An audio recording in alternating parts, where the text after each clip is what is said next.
Howdy everyone, I'm Jonathan Fielder, and today I'm going to show you my live performance template.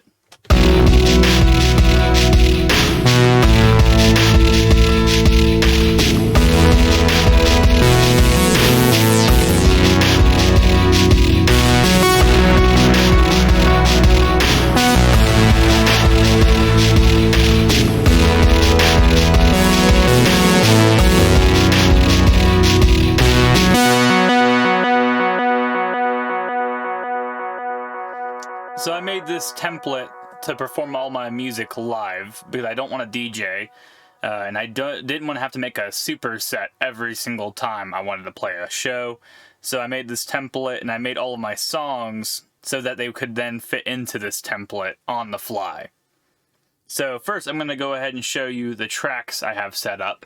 The first track I have here is the instrument bus. This has all the instrument tracks within it, so everything but the drums. I control it with this fader on the Launch Control XL.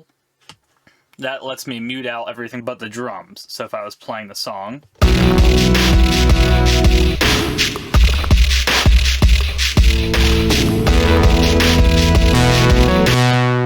the other nice thing about this channel is I have a sidechain compression set up on the very beginning of the channel. That lets me go ahead and sidechain compress to the drums because I have that sidechain coming from the drums input right here where all the drums are being routed.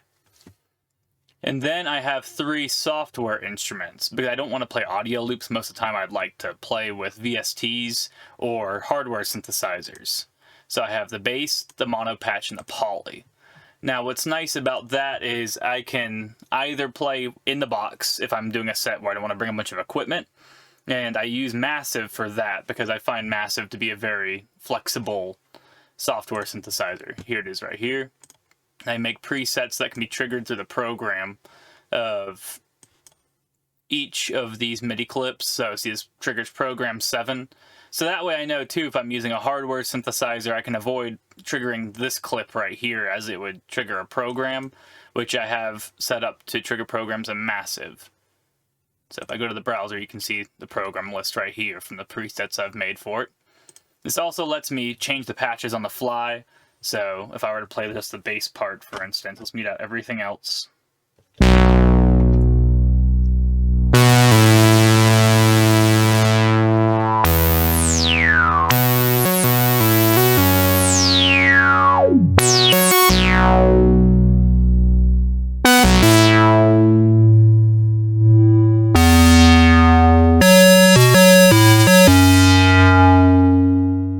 So I can change the sound of the patches on the fly that way. It makes a very dynamic performance and gives me more to do.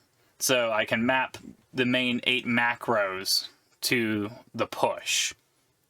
So next I have 2 audio tracks, just for audio loops. So if I make something, let's say on the MS-20 or on the Craves, I don't really want to replicate in the box ever, I can go ahead and bounce it out to audio, and it's great for using for voice samples and things like that. So altogether I have 5 tracks I can play with, which covers most of my music, especially since if there's more than 5 tracks I need, I can just bounce that down to audio and put it in either samples or audio loops. Next, for the drums, I have a drum machine rack right here, and what I do is I'll just drag in a drum machine on the fly if any of my songs need a drum machine. That's nice too because on the push I can go to note mode, and let me go ahead and drag a drum machine on right now. We'll just use one of the stock ones. Let me go ahead and drag a drum machine on right now. We'll do the 606 core kit. We'll put it right there. And see, now we have a drum machine that I can play with dynamically during my set. So if we were to be playing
perform live with the drum machine, or it actually works well as a writing tool. If I wanted to start this template to write a song, it's a nice jumping off point. Then I can bounce it over to the breaks bus right here.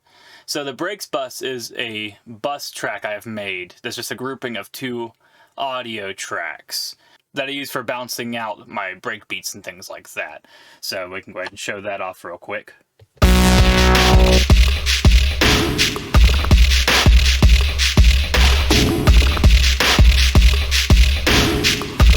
So if you notice, I'm not triggering the direct audio tracks, I'm triggering the bus, so it plays both the first and the second one. The reason I have done this is so that I can use the crossfader to crossfade between 2 different beats. So instead of having 8 drum beats I can play at a time, I actually have 16 at a time. So let's go ahead and turn on that crossfader bar right here. And I can go ahead and show off how the crossfader works. Right now I have it set so the second beat in break 2 is slightly starting behind the first beat, which lets me do a beat juggle kind of effect.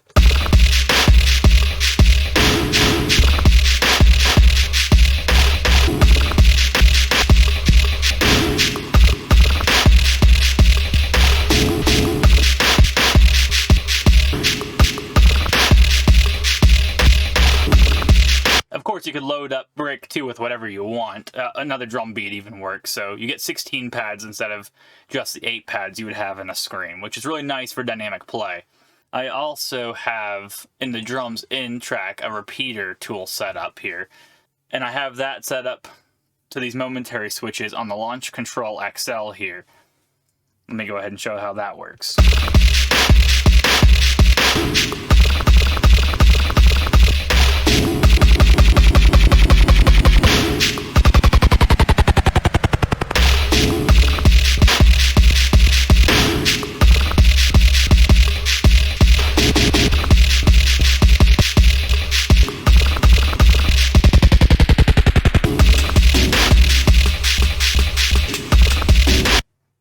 That works nice for live performance, very easy to go ahead and beat juggle that way as well. I also have some different effects I can use right here that I've manually mapped.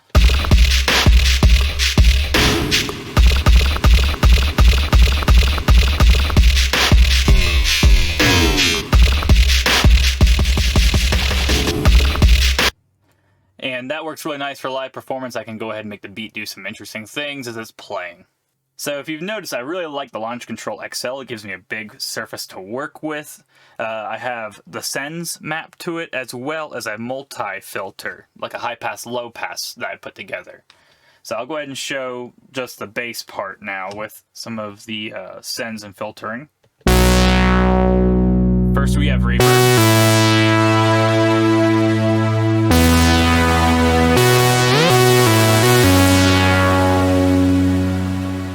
We have delay.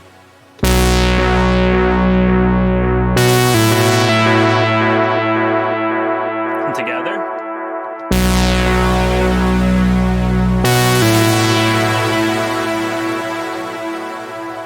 Using sends makes it a lot easier on your CPU, and it's very great for dynamic performance.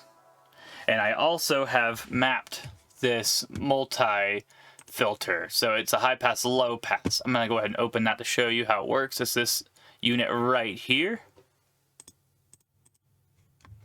Okay, so I got this curve mapper Max for Live device that lets me go ahead and change how the knobs work, which works really well because I can go ahead and have a high pass as I go right and a low pass as it goes left. High pass as I go right and a low pass as I go left.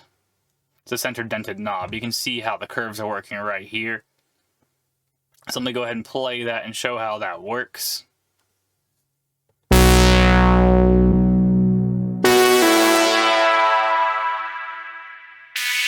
So to the right is a high pass. In both directions I went ahead and have a lot of reverb that increases as you get further along. So it's like a washout knob. Now the low pass.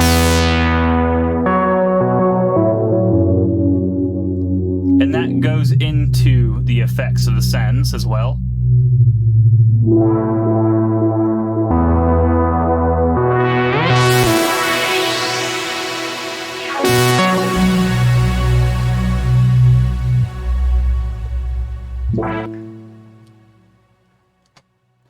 mapping makes for very dynamic performance. It's very easy for me to fade in and out tracks without just changing the volume. I can make it wash out into a sea of reverb, which is really nice for the performance aspect of the set. So one of the best things about this setup that I really like is that it's very easy for me to perform on the fly.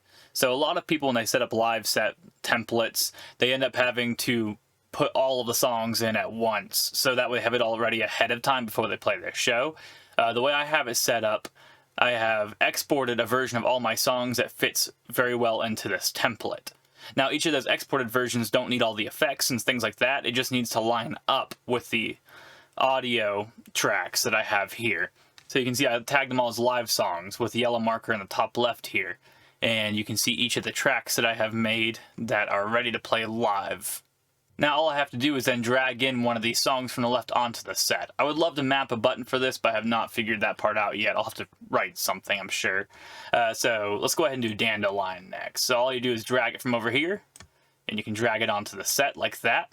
So once you drag it in, you're ready to play the song. If you've noticed on the left-hand side here, I've matched each song by its tempo. So as I look through my set, I can sort it by name and see what is the closest in tempo to the song I'm playing currently. So let's go ahead and play that. And now we're not hearing anything because I have it all muted out right here. So we'll go and bring up the drums first. And I've used a tape strip on both so I can see which track I'm playing with. So I can see that Poly 4 and Sample Rack 5 are the two tracks that should have audio on them in this part. So I'm going to go ahead and fade those two up here.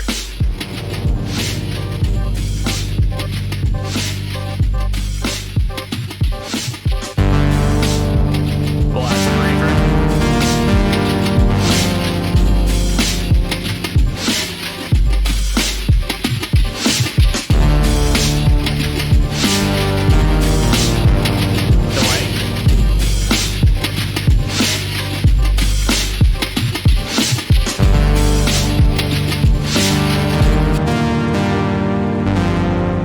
Something else I've done besides just the fader, it's also nice to be able to use mutes while you're playing, so that way you can cut things in and out. So I'll go ahead and show that real quick.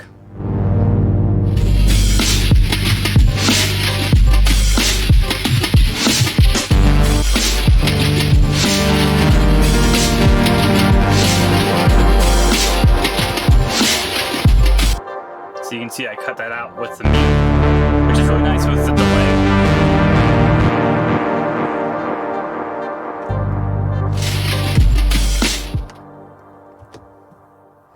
And I can transport through the songs as I place them in, like up and down like this with the push. And I'm able to add songs on the fly. So if I decide I want to play, let's say crowd surfing next, I would just take that and drag it into the set. Just like that. And now that one's ready to play. This is my tower I'm using to record the video. All these songs are actually in the laptop, so the tower does not know where any of the beats live, so I keep on having to reassign the missing media files.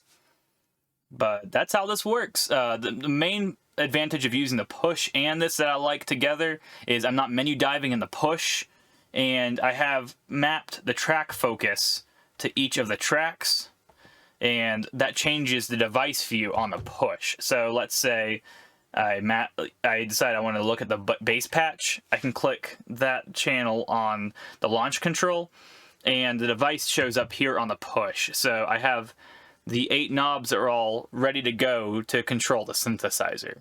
If I use the launch pad, I could map one of these sets of knobs to be the focus knobs for whatever instrument I'm using, but then you have to use either pickup or scaled, since it's not endless encoders. What I like about the push is it's endless encoders. So as soon as I go ahead and pick a sound, let's say that poly synth, I immediately have it set up and ready to go that the knobs are just ready to turn from there for patching that synthesizer. So if I'm playing that poly synth,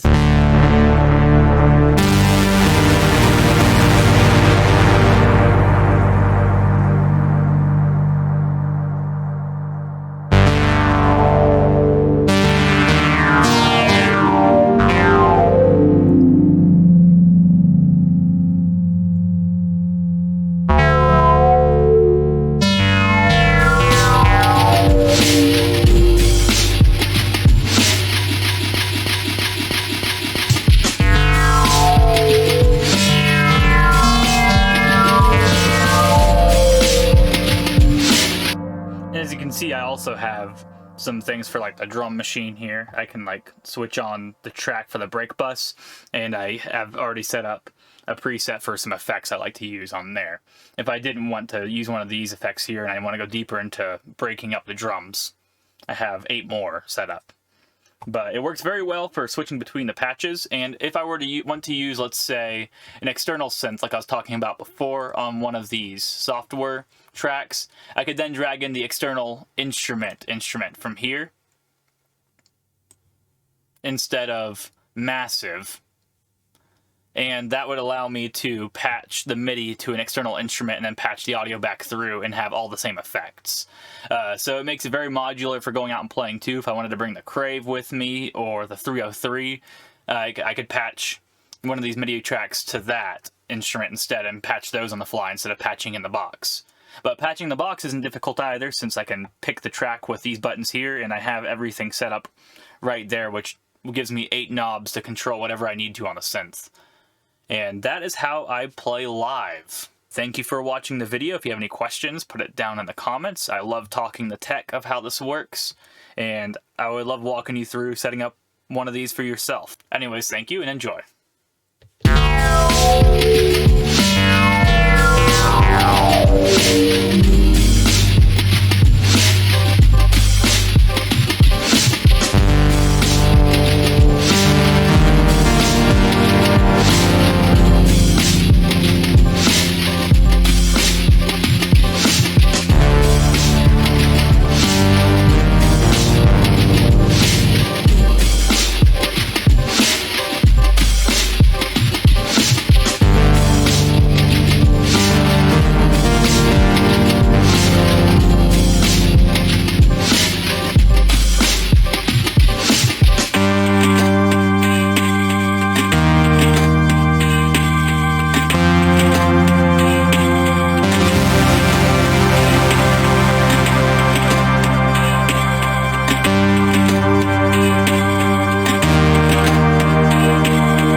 And one more thing I forgot to mention that's very helpful for navigating the live sets. Instead of having to use the master trigger for a track, let's say I have the drums aren't set up to really work as well with what's going on with the instruments, I can trigger the instruments separate from the drums, but all at once. And I can trigger the drums from over here.